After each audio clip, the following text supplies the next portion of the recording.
கனிவு நிறைந்த கன்னிராசி நேயர்களே, நமஸ்காரங்க. நான் உங்கள் ஜோதிடர் ராஜப்பா பேசுகின்றேன். இந்த முறை 2/6/2026 செவ்வாய்க்கிழமை திருக்கணிதப்படி குரு பகவான் மிதுன ராசியிலேருந்து கடகராசிக்கு மாறியிருக்காரு. இது இந்த ஆண்டு கன்னி ராசிக்கு எப்படி இருக்கும் அப்படின்னு நம்ம இந்த பதிவில் பார்க்கலாம். பொதுவாக கன்னி ராசிக்காரங்களுக்கு போன முறை 10ல் குரு, அதாவது ஈசனார் ஒரு 10லே தலையோட்டிலே இறந்து உண்டது அப்படிம்பாங்க. அந்த அளவுக்கு பிச்செடுத்து சாப்பிட்றதுன்னு அர்த்தம் எடுத்துக்கூடாது. அப்படி நம்ம யார்கிட்டயோ உதவி கேட்டு கெஞ்ச வேண்டிய ஒரு கட்டாயத்துக்கு நம்மளை தள்ளுறது உண்டான காலகட்டங்கள் அது. நல்ல வேளை இப்போ அதுலேருந்து நம்ம கடந்து வந்திருக்கிறோம். ஒன்று, இந்த குரு பயிற்சி நமக்கு இப்போ லாபஸ்தானத்தில் அதுவும் உச்சம் பெற்று வந்திருக்குது. இன்னொன்று, கடந்த முறை கன்னிராசிக்காரங்களுக்கு கண்டகச்சனி இருந்துச்சு. இந்த கண்டகச்சனி இந்த ஆண்டு அப்படியே தான் இருக்கும். இருந்தாலும் இந்த ஆண்டு குரு பகவான் 9ஆம் பார்வை அந்த சனி பகவானை பார்ப்பார். ஸோ கண்டகச்சனி நடந்தால் மனைவியோட ஆரோக்கியத்துக்கு சரியில்லைம்பாங்க, கல்யாணம் ஆகாதவங்க வந்தால் தாயோட ஆரோக்கியத்துக்கு எடுக்கும்பாங்க. அப்போ அதுலேருந்து இந்த வருஷம் ரிலீஃப் ஆகலாம். தாய்க்கோ மனைவிக்கோ இந்த வருஷம் கொஞ்சம் ஒரு பாதுகாப்பான சூழ்நிலை உண்டாகுது. இந்த ஆண்டில் ராகுகேது பயிற்சியும் கன்னி ராசிக்கு ஒரு சாதகமான சூழ்நிலையில் மாறுது. மொத்தமாக இப்படி குரு பயிற்சி, ராகுகேது பயிற்சி, இந்த ஆண்டில் ஏற்படக்கூடிய கிரக மாற்றங்களெல்லாம் வச்சு பார்க்கும்போது கன்னி ராசி இந்த வருஷத்தில் குரு கடகத்தில் உச்சம் பெறதுனால 12 ராசிக்காரர்களும் கிடைக்கக்கூடிய அந்த நற்பலன்ற விஷயத்தில் கன்னி ராசிக்கு ஒரு நல்ல ஒரு முக்கியத்துவம் கொடுக்குற மாதிரி 2ஆம் இடத்துக்கு கன்னி ராசி உயருது. யோகங்கள்லேயே 2வது பொசிஷனில் மிகப்பெரிய யோகத்தை அனுபவிக்க போகிறவங்க கன்னி ராசிக்காரங்க. ஸோ கன்னி ராசிக்காரங்களுக்கு கடந்த 3 வருஷமாக ஏற்பட்ட மன உளைச்சலேருந்து விடுதலை கிடைக்கும். இந்த ஆண்டு பொருளாதாரம் நல்ல முறையில் பலம் பெறும். அதாவது பணக்கவலை மனக்கவலை ரெண்டும் தீரும். போட்டி போகாமல் எதிர்ப்புகள் இருந்தெல்லாம் விடுதலை ஆகும். எதிரிகளும் நம்மக்கிட்ட சமரசம் பேச வருவாங்க. ஸோ எப்படி பார்த்தாலும் கன்னி ராசி இது ஒரு வளர்ச்சியான ஆண்டுங்கிறதுல உறுதிப்பட சொல்லிடுச்சு.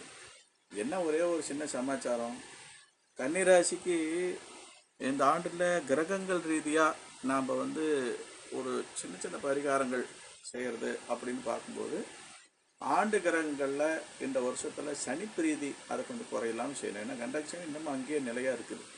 குரு பகவானோட பார்வை இருக்கிறதுனால கொஞ்சம் கட்டுப்படுது, அவ்வளோதான். இந்த குரு பகவானோட பார்வை நவம்பர் 1ஆம் தேதியிலேருந்து ஒரு 3 மாதத்துக்கு கொஞ்சம் குறைவாக இருக்கும். அந்த காலகட்டங்களில் மீண்டும் கண்டகச்சனி தன் வேலையை காட்ட பார்க்கலாம்.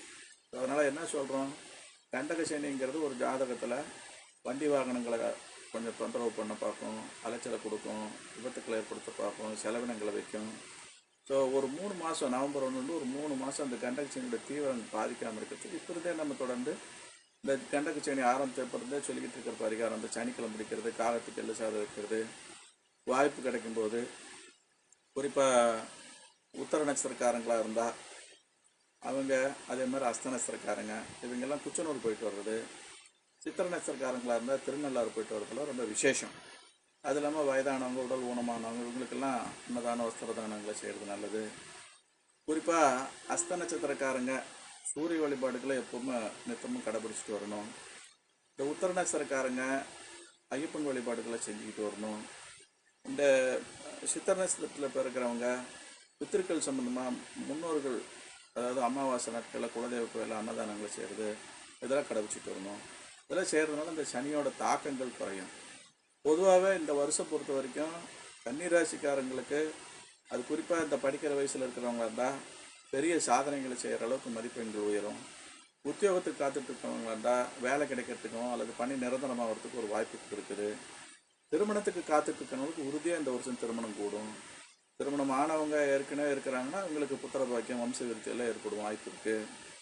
ஸோ ஒவ்வொரு துறைகள்லேயும் இப்போ ஒரு ஒரு ஒரு பெரிய ஒரு நிறுவனங்களை வச்சு வேலை செய்கிறீங்க அப்படி சொன்னால் இந்த வருஷத்தில் நம்ம அந்த நிறுவனத்தில் இருக்கக்கூடிய ஒரு ஆட்கள் விஷயத்துலையோ அல்லது வேலை செய்கிறவங்க வகையில் கூட இப்போ ஒரு வேறு ஏதாவது போட்டி நிறுவனங்களால் வரக்கூடிய பிரச்சனைகள் விஷயத்துலையோ இதெல்லாம் சமாளித்து ஒரு மேல்மை நிலைக்கு வரத்துக்கு உண்டான அமைப்பு சொந்த தொழில் செய்கிறவங்க அல்லது இது வரைக்கும் அடிமை தொழிலிருந்து சொந்த தொழிலுக்கு வர்றவங்க புதுசாக இன்வெஸ்ட்மெண்ட் பண்ணுறது விஷயத்தில் இப்படி எல்லா துறைகளிலும் இந்த ஆண்டு செல்வாக்கு உண்டு.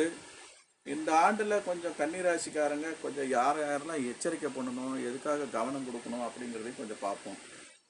நான் ஏற்கனவே சொன்ன மாதிரி கண்டகச்சனி ஒரு 3 மாதம் மீண்டும் கூட கொஞ்சம் அப்படி நவம்பர்லேருந்து கொஞ்சம் வேலையை காட்டுன்னு சொல்லியிருக்கனால இன்னமும் கொஞ்சம் நீர் பூத்த நெருப்பு போல் நம்மளுக்கு அங்கங்கே கண்டும் காணாமல் எதிரிகள் இருந்துக்கிட்டே இருப்பாங்க. ஸோ முடிஞ்ச அளவுக்கு நாம் யாருக்கிட்டையும் நம்மளை பற்றின வாக்குவாதங்களோ தர்க்கங்களோ குறைச்சிக்கணும். அப்படி நீர் பூத்த நெருப்பாக இருக்கக்கூடிய அந்த எதிர்ப்புகள் சந்தர்ப்பம் கிடைக்கும் போதெல்லாம் தன்னோட சுயரூபத்தை காட்டுங்கிறதுனால பெரும்பாலும் நோய், எதிர்ப்பு, கடன் இந்த 3 விஷயத்தில் கவனம் கொடுக்கணும். நோய் அப்படி சொன்னால் நேரத்துக்கு சாப்பிட்றது, தூங்குறது அல்லது உடலில் சின்ன சின்ன உபாதைனா அதை அலட்சியமாக எடுத்துக்காமட்டுறதெல்லாம் இருக்கக்கூடாது. எதிர்ப்புன்னு சொன்னால் இப்போ நம்ம சொன்ன மாதிரி தான், தேவையில்லாமல் நம்ம மற்றவங்ககிட்ட நம்மளை நிரூபிக்கிறதோ நம்மளை மற்றவங்க புகழணும்னு நினைக்கிறதோ தவறு. அதே போல் கடன் விஷயத்தில் இப்போ ஒரு அளவுக்கு மீறின மாதிரி ஒரு நம்ம சொத்து மதிப்புக்கு மேலான கடன்லாம் ரிஸ்க் எடுக்கிறது வேண்டாம். அதே நேரத்தில் புதிய சொத்துக்கு வாங்கிறதுக்கு உண்டான வாய்ப்புகளெல்லாம் மறுபடியும் தைக்கு மேலே வந்துடும். ஏன்னா இந்த வருஷம் நான் இருக்கலே டாப் மோஸ்ட் 2ஆம் இடத்துல கன்னிராசி இருக்குதுன்னு சொல்லியிருக்கிறேன். ஸோ இருக்கிற பிரச்சனையெல்லாம் மீட்டு வர்றது இல்லாமல் புதிய சொத்துக்களும் சேருங்கிற அளவுக்கு இருக்குது. முடிஞ்ச அளவுக்கு இந்த வருஷம் அந்த கண்டகசனி இருக்கிற மனசில் வச்சு புதிய வாகனங்கள் வாங்குறத விட இருக்கிறத சரி பண்ணிக்கிட்டு புழங்கிறதுக்கு பாருங்கள். அப்படி புது வாகனம் வாங்கணும் அப்படின்னு ஒரு கட்டாயம் இருந்துச்சுன்னு சொன்னால் பொங்கலுக்கு அப்புறமா வாங்குறதோ அல்லது தீபாவளிக்கு முன்னால் வாங்கிக்கிறதோ நல்லது. அதே போல் இந்த ஆண்டில் கன்னிராசிக்காரங்க கொஞ்சம் எச்சரிக்கையாக இருக்க வேண்டிய விஷயத்தில் இந்த குரு பயிற்சி சம்மந்தமாக தாயாரோட ஆரோக்கியத்தில் கொஞ்சம் கவனமாக இருங்க. போக்குவரத்தில் முடிஞ்ச அளவுக்கு இரவு நேர பிரயாணங்களை தவிர்க்க பாருங்கள். மற்றபடி இந்த ஆண்டு உங்களுக்கு ஒரு தைரியத்தையும் தன்னம்பிக்கையும் கொடுக்குற வருஷம். நமஸ்காரங்க.